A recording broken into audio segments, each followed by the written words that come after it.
दोस्तों, टाइटैनिक जहाज अपने आप में ही अटलांटिक ओशन में बसा एक छोटे से शहर की तरह लगता था। दोस्तों, टाइटैनिक जहाज की सबसे खास बात तो यह थी कि दुनिया का सबसे तेज चलने वाला जहाज था। और टाइटैनिक में जो सिटी लगी हुई थी उसे 15 किलोमीटर दूर तक सुना जा सकता था। दोस्तों, टाइटैनिक को बनाने का जिम्मा व्हाइट स्टार लाइन कंपनी ने लिया था, जो कि एक ब्रिटिश शिपिंग कंपनी थी। टाइटैनिक जहाज को 3000 मजदूरों की टीम ने बनाकर तैयार किया था। दोस्तों, इतने बड़े जहाज को तैयार करना कोई आसान काम नहीं था। उस रात टाइटैनिक के साथ ऐसा क्या हुआ था कि कभी ना डूबने वाला जहाज महज कुछ ही घंटों में डूब गया। इस बात को जानने के लिए हमें कुछ वक्त पीछे चलना होगा। यह बात 20वीं सदी की शुरुआत की है, जब जर्मनी और ब्रिटेन के बीच चल रहे कंपटीशन को जीतने के लिए व्हाइट स्टार लाइन ने एक ऐसे जहाज का निर्माण करने का प्लान बनाया जो भव्यता और विशालता के मामले में उस समय के हर जहाज को पीछे छोड़ दे। इस प्रोजेक्ट को टाइटैनिक नाम दिया गया। टाइटैनिक का निर्माण 31 मार्च 1909 को शुरू करवाया गया। कहा जाता है कि इस जहाज को करीब 15,000 लोगों ने दिन रात मेहनत करके 26 महीनों में तैयार किया था। फाइनली डेकोरेशन और अन्य जरूरी कामों को पूरा करते करते करीब 3 साल बीत चुके थे, लेकिन जब यह जहाज पूरी तरह बनकर तैयार हुआ तो इसकी भव्यता के सामने उस वक्त मौजूद हर आलीशान चीज की चमक फीकी पड़ रही थी। यह जहाज इतना बड़ा था कि इसमें 3 फुटबॉल मैदान समा सकते थे। कहा जाता है कि जिस वक्त ये जहाज बनकर तैयार हुआ उस वक्त इसे देखने के लिए ही 1 लाख से ज्यादा लोग आए थे। करीब 882 फीट लंबा और 175 फीट ऊंचा यह जहाज 44 किलोमीटर प्रति घंटे की स्पीड से समुंदर को चीरता हुआ आगे बढ़ने की क्षमता रखता था। टाइटैनिक का निर्माण उस समय के सबसे बेहतर इंजीनियरों के द्वारा किया गया था। इस जहाज को 16 अलग अलग कंपार्टमेंट में डिवाइड किया गया था, जो पूरी तरह से वाटर टाइट है, यानी इनको इस तरह से डिजाइन किया गया था कि पानी एक कंपार्टमेंट से दूसरे कंपार्टमेंट में प्रवेश नहीं कर सकता था। और अगर किसी कारणवश इस जहाज के 4 कंपार्टमेंट में पानी भर भी जाता तो भी टाइटैनिक के डूबने का खतरा नहीं होता।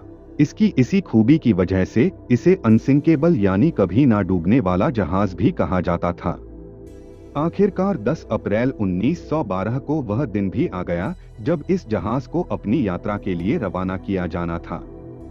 लेकिन उन दिनों कोयला खदानों के मजदूर हड़ताल पर थे और टाइटैनिक में उस समय एक दिन में करीब 600 टन कोयले का यूज होता था। इसलिए इस यात्रा के दौरान कोयले की कमी ना हो, इसके लिए व्हाइट स्टार लाइन ने अपने 2 अन्य जहाजों की यात्रा को कैंसिल कर उनके कोयले और यात्रियों को टाइटैनिक में शिफ्ट कर दिया। उस समय टाइटैनिक के फर्स्ट क्लास में सफर करने वाले मुसाफिर को करीब 2,70,000 रुपए चुकाने पड़ते थे, यानी अगर आज के टाइम टाइटैनिक होता तो आपको समुद्र में तैरते उस आलीशान महल की सवारी करने के लिए मात्र 50 लाख रुपए चुकाने पड़ते। टाइटैनिक के रवाना होने से ठीक पहले व्हाइट स्टार लाइन ने टाइटैनिक एक ऑफिसर डेविड ब्लेयर को दूसरी शिप में ट्रांसफर कर दिया। उस समय डेविड के पास उस लॉकर की चाबी मौजूद थी जिसमें बायनकूलर रखी हुई थी, लेकिन दुर्भाग्यवश डेविड वह चाबी टाइटैनिक के क्रू को देना भूल गए। फाइनली 10 अप्रैल को 920 यात्रियों के साथ टाइटैनिक को इंग्लैंड के साउथहैम्पटन से न्यूयॉर्क के लिए रवाना किया गया। साउथहैम्पटन को छोड़ने के 4 घंटे बाद टाइटैनिक फ्रांस के चेरबर्ग तट पर पहुंचा और यहां से 274 यात्रियों को लेकर आगे रवाना हुआ। 11 अप्रैल को सुबह 11:30 बजे टाइटैनिक एक बार फिर से रोका और इस बार आयरलैंड के क्वींसटाउन से 123 यात्रियों के साथ न्यूयॉर्क के लिए रवाना हुआ। इस समय टाइटैनिक में कुल मिलाकर 2,224 यात्री और अन्य कर्मचारी मौजूद थे। 14 अप्रैल 1912 की सुबह तक सब कुछ सामान्य चल रहा था, लेकिन सुबह 9 बजे टाइटैनिक रेडियो ऑपरेटर को अपने साथी जहाज RMS कोर्निया से बर्फ की पहली चेतावनी मिली। करीब 1:42 पर एक दूसरे शिप RMS बोल्टिक के द्वारा टाइटैनिक को मैसेज भेजा गया कि वह अभी विशाल बर्फ के टुकड़ों में से गुजर रहे हैं, इसलिए इस क्षेत्र में आते समय सावधानी बरतिएगा। जहाज के कैप्टन एडवर्ड जॉन स्मिथ ने जब यह चेतावनी सुनी तो उन्होंने इसके बारे में व्हाइट स्टार लाइन के चेयरमैन जेफरूस इसमे को इसके बारे में जानकारी दी। जो टाइटैनिक की पहली यात्रा के समय शिप पर ही मौजूद थे, लेकिन जे ब्रू इसमे ने जहाज की रफ्तार को कम करने से मना कर दिया क्योंकि जहाज पहले से ही कई कारणों की वजह से अपने तय शेड्यूल से देरी चल रहा था। आखिरकार कैप्टन स्मिथ ने जहाज को दक्षिण से ले जाने के आदेश दिए, लेकिन दक्षिण में उनके लिए इससे भी बड़ी मुसीबत उनका इंतजार कर रही थी। करीब 1:45 पर जर्मन शिप एसएस अमेरिका, जो उस समय इसी रूट पर थी, उसने टाइटैनिक को मैसेज भेजा कि वह अभी जहां से गुजर रहे हैं वहां तो बड़े विशालकाय आइसबर्ग मौजूद है, लेकिन यह मैसेज टाइटैनिक पर कभी पहुंच ही नहीं पाया। शायद जिस समय एसएस अमेरिका द्वारा यह मैसेज भेजा गया उस समय टाइटैनिक के रेडियो ऑपरेटर अपने इंस्ट्रूमेंट की मेंटेनेंस का काम कर रहे थे। बाद में टाइटैनिक के लिए 2 बार और चेतावनी भेजी गई, लेकिन अब की बार इन चेतावनी और रेडियो ऑपरेटर जैक फिलिप्स के द्वारा नॉर्मल समझकर अनसुना कर दिया गया, क्योंकि उस समय जैक फिलिप्स कैप्रेस के लिए स्टेशन से आ रहे मैसेज को पैसेंजर्स के लिए ट्रांसमिट कर रहे थे। रात करीब 10:30 पर टाइटैनिक को कैलिफोर्निया जहाज के ऑपरेटर सिरिल इवेंट के द्वारा एक फाइनल वार्निंग मिली, जो उस रात उनसे कुछ माइल्स दूर बर्फ के तैरते हुए विशाल टुकड़ों के बीच मौजूद थे। लेकिन जैक फिलिप्स ने सिरिल की बात को बीच में ही काटते हुए उसे वापस मैसेज भेजा कि बकवास बंद कीजिए, इस वक्त में अपने यात्रियों के लिए केप्लेस से आए हुए मैसेज को ट्रांसमिट करने में व्यस्त हूँ। टाइटैनिक अब भी अपनी अधिकतम गति से मात्र 3 किलोमीटर कम यानी 41 किलोमीटर प्रति घंटे की स्पीड से आगे बढ़ते जा रहा था, लेकिन लगातार मिलती चेतावनी के बाद कैप्टन स्मिथ ने फ्रेडरिक फ्लीट और रेजिनाल्ड ली को जहाज के आगे तैनात किया ताकि वह किसी भी खतरे की आहट सुनकर तुरंत कैप्टन को सूचित कर सकें। उस रात समुंदर का मौसम कुछ जरूरत से ज्यादा ही साफ और शांत था। उस रात चांद नहीं निकला था, इसलिए आसमान में केवल तारे ही टिमटिमा रहे थे। तभी 11:39 पर अचानक फ्रेडरिक फ्लीट जहाज से कुछ दूरी पर अंधेरे से भी काली परछाई दिखाई दी, जो वहां से आ रहे तारों की रोशनी को ब्लॉक कर रही थी। इसे देखते ही फ्रेडरिक तुरंत समझ गए कि एक विशालकाय आइसबर्ग है। उन्होंने तुरंत ही 3 बार बैल बजाकर खतरे का संकेत दिया और कैप्टन को इस बात की सूचना दी गई, लेकिन उनकी बदकिस्मती यह थी कि इस बात का पता उन्हें इससे टकराने से मात्र 37 सेकंड पहले ही लगा था, जबकि टाइटैनिक का स्टीम पावर स्टीयरिंग मैकेनिज्म ही स्विफ्ट टीलर को टर्न करने के लिए 30 सेकंड का समय ले लेता था। हड़बड़ाहट में कैप्टन ने जहाज को आइसबर्ग से दूर ले जाने की सारी कोशिशें की, लेकिन 37 सेकंड बाद 11:40 पर टाइटैनिक 100 फीट ऊंचा आइसबर्ग को साइड से तोड़ते हुए आगे निकल गया। सभी को लगा कि खतरा टल गया है, लेकिन जब टाइटैनिक आइसबर्ग से टकराते हुए गुजरा तो आइसबर्ग के पानी के नीचे मौजूद हिस्से ने टाइटैनिक के राइट साइड वाले हिस्से में हाल प्लेट्स को काफी नुकसान पहुंचाया।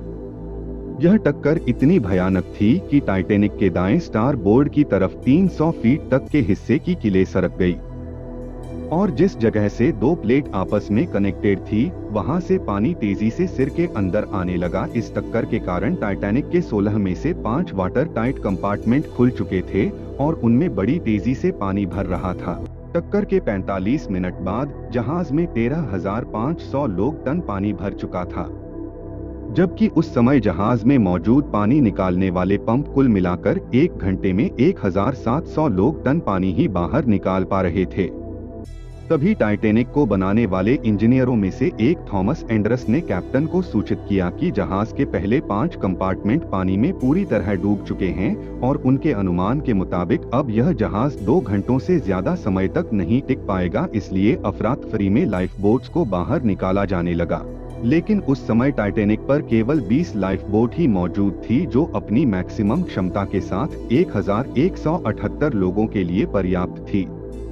लेकिन यहाँ सबसे बड़ी समस्या यह थी कि टाइटैनिक के रवाना होने से ठीक पहले होने वाली लाइफ बोट्स को व्हाइट स्टार लाइन के द्वारा कैंसिल कर दिया गया था, जिसकी वजह से लोगों को पता ही नहीं था कि इमरजेंसी के टाइम इन लाइफ बोट्स की पूरी क्षमता का यूज कैसे किया जा सकता है। 15 अप्रैल को सुबह करीब 12:45 पर पहली लाइफ बोट को मात्र 28 यात्रियों के साथ रवाना किया गया, जबकि उस लाइफ बोट की कैपेसिटी 65 यात्रियों की थी।